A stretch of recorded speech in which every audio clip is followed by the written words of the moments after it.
Bismillahirrahmanirrahim. Assalamualaikum warahmatullahi wabarakatuh.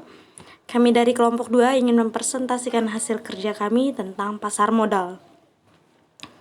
Untuk bab pertama yaitu ada latar belakang dari pasar modal tersebut, yaitu dalam perusahaan baik besar maupun kecil, para manajer harus mampu mengambil keputusan. Para manajer memanfaatkan SIM yang diterapkan perusahaannya guna mempertimbangkan setiap keputusan yang diambilnya. Aplikasi sistem informasi dalam proses manajemen akan meningkatkan kemampuan dalam membuat keputusan-keputusan yang tidak terstruktur dan meningkatkan berbagai peran manajerial. Untuk rumusan masalah sendiri, dapat dilihat ada 4 rumusan masalah. Yang pertama, bagaimana sejarah berdiri pasar modal, apa pengertian pasar modal, bagaimana ruang lingkup dalam pasar modal, bagaimana manfaat keberadaan pasar modal. Untuk bab kedua yaitu tentang pembahasan. Yang pertama, sejarah pasar modal. Sejarah pasar modal sesungguhnya terlahir di Indonesia jauh sebelum negara Republik Indonesia diproklamasikan di zaman penjajahan Belanda. Ketika itu pasar modal didirikan dengan tujuan untuk menghimpun dana untuk ekspansi untuk perkebunan milik Belanda di Indonesia, di mana para investor yang masuk ke pasar modal adalah orang-orang Belanda dan orang-orang Eropa lainnya. Keberadaan pasar modal di Indonesia secara resmi diawali dengan berdirinya Vereniging voor de Evenementenhandel di Batavia atau Jakarta ketika itu pada tanggal 14 Desember 1912.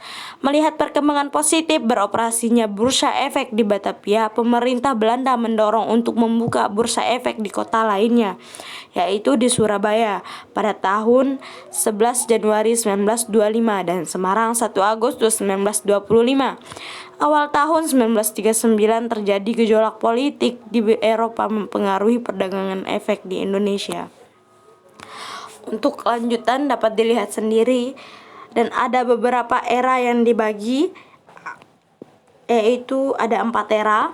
Yang pertama, era sebelum tahun 1976 dapat dilihat kegiatan jual beli saham di obligasi di Indonesia sebenarnya telah dimulai pada abad ke-19. Dan untuk era kedua yaitu era praderegulasi, yaitu pada tahun 1976 sampai 1987. Presiden melalui Kepres RI nomor 52 mengaktifkan kembali pasar modal yang kemudian disusul dengan go publiknya.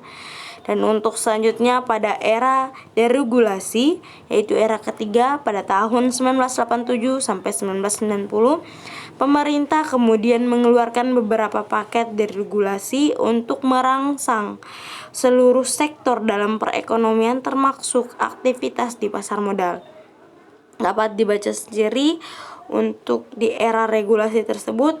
Dan untuk era selanjutnya yaitu pada masa konsolidasi pada tahun 1991 sampai 1995, setelah mengalami penurunan aktivitas di bursa sebagai akibat dari kebijakan uang ketat dan lemahnya kondisi bursa internasional. Dan selanjutnya yaitu pada era Undang-Undang Pasar Modal 1996 sampai dengan saat ini. Untuk dapat dilihat sendiri berbagai jenis aspek yang diatur dalam undang-undang tersebut, antara lain yaitu tentang kedudukan tugas pokok, yang dalam hal ini ada kedudukan tugas pokok adalah membina, mengatur, dan mengawasi kegiatan pasar modal. Dan untuk fungsi Bapepam adalah menyusun dan menegakkan peraturan di bidang pasar modal.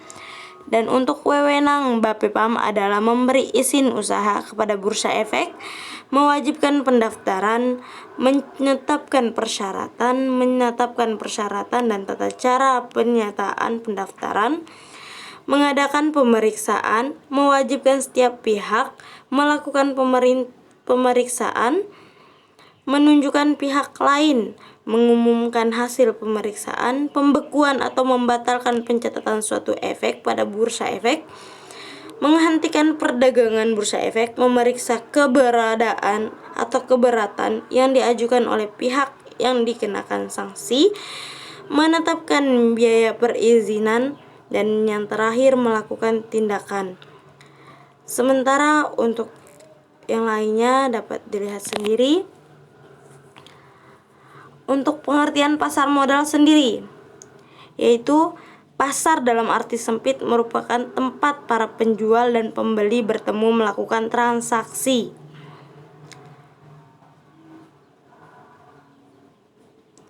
Artinya, pembeli dan penjual langsung bertemu dan melakukan transaksi dalam suatu lokasi tertentu. Untuk ruang lingkup pasar modal sendiri, yang pertama ada instrumen pasar modal. Adapun masing-masing jenis instrumen pasar modal dalam dijelaskan sebagai berikut. Yang pertama ada saham atau stok. Saham atau stok merupakan surat berharga yang bersifat kepemilikan. Kemudian jenis-jenis saham dapat ditinjau dalam beberapa segi, antara lain dari segi cara peralihan dan dari segi hak tagih. Yang kedua, untuk ruang lingkup pasar modal atau dalam masing-masing instrumen pasar modal, yaitu obligasi bonds.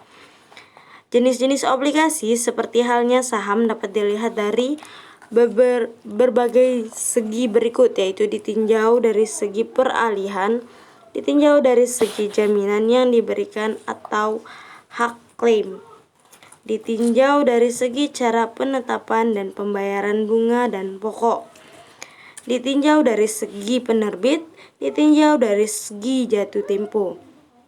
Untuk selanjutnya yaitu ruang lingkup para pemain di pasar modal. Yang pertama ada emitmen, yang kedua ada investor.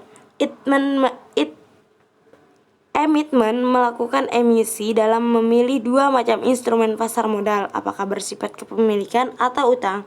Sementara investor, pemain kedua adalah pemodal yang akan membeli atau menanamkan modalnya di perusahaan tersebut.